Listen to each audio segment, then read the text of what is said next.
Welcome back to Breakfast Television.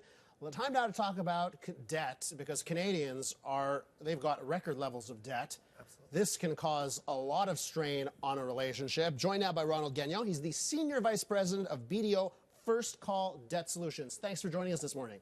Pleasure to be here. So, Ronald, we got a serious issue. Like I mentioned, debt levels, record high for Canadians. This can cause a lot of stress in relationships, in families, and we actually have some survey results, some stats that back this up. Yes, you're actually getting the scoop this morning because the poll is coming out tomorrow. Okay, wonderful. So you guys get the scoop. Yes, it's Valentine's Day is around the corner, so I thought it was a good time to look at debt and relationships.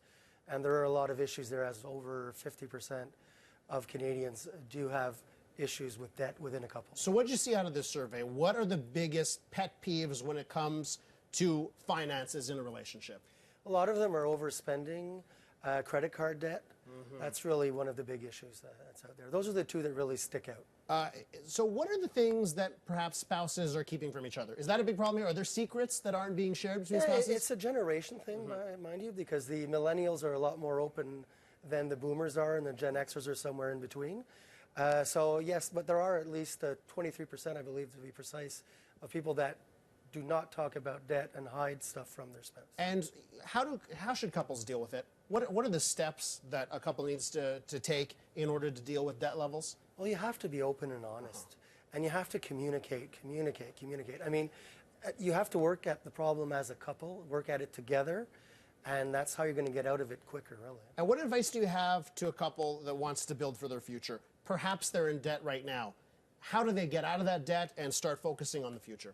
Well, we have it's called debtsolutions.bdo.ca, a debt calculator, which is a good start because you really have something you can work with to see exactly how long it can take to get out of there. But there are two principal methods, especially for credit card debt, which is usually the bigger problem because of the interest level. We have what they call the avalanche solution and the snowball solution. You may be familiar with it, but both are different ways of bringing down your debt.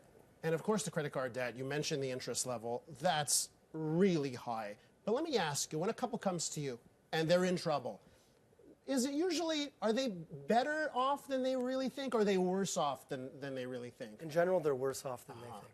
People don't realize this, how long it will take for them. They will say they're making minimum payments, but that's not getting them anywhere at one point. So dealing with that credit card debt, what are some of the solutions there as opposed to paying 20% interest to a credit card? Well, you can try to get a consolidation loan out of a bank. If that works, that's a good solution. If not, you have to look at a more formal solution, which is like a consumer proposal.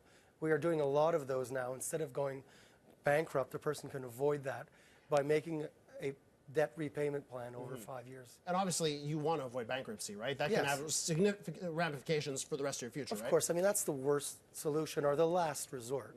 Sometimes it is the only one and the best one, but we try to avoid that, yes. Do couples ever come to you and let's say they've got, I'll just pick $5,000 of credit card debt. They want to deal with that. It's $10,000 of credit card debt. And then you look at their finances, they actually got like $5,000 or $10,000 in savings that are just sitting there. Do you see that? It happens every now and then, especially we see it with equity on a property. People don't realize that they can pay off their debt just by remortgaging or refinancing, or worst case, selling their home, but to get rid of that debt load. And what about communication with couples? How do they fix that? Well, again, it's being open and honest and taking your time, and small steps are what's going to progress so you can see how it's working. Come back to the person, but don't hide anything from your spouse. That's number one cause of divorce is money problems. And if we look at those, we mentioned the credit card interest rates, 20%. What are some of the other solutions out there? What kind of interest rates are we looking at if we get them, or we try and solve the problem, get them on another solution? You could get to an 8 to 10% interest, especially if you have a good relationship with your financial institution. If you go to second-tier lenders and all that, it'll be higher, but it's still better than a credit card because at least there's an end. It's going to be a term payment. Yeah. And don't forget to cut up that card or not use it after. And that's another important point too, right? Absolutely. Getting out of that old habit. If you've got that credit card around, you still rely on it, you can end up in the same spot. Exactly. You have to stop using it. Okay. Ronald Gagnon, Senior Vice President of BDO First Call Debt Solutions. Thanks so much. Get out of debt. Avoid debt. Appreciate it. It's been a pleasure. Thank you. All right. We'll be back with Entertainment City right here on BT.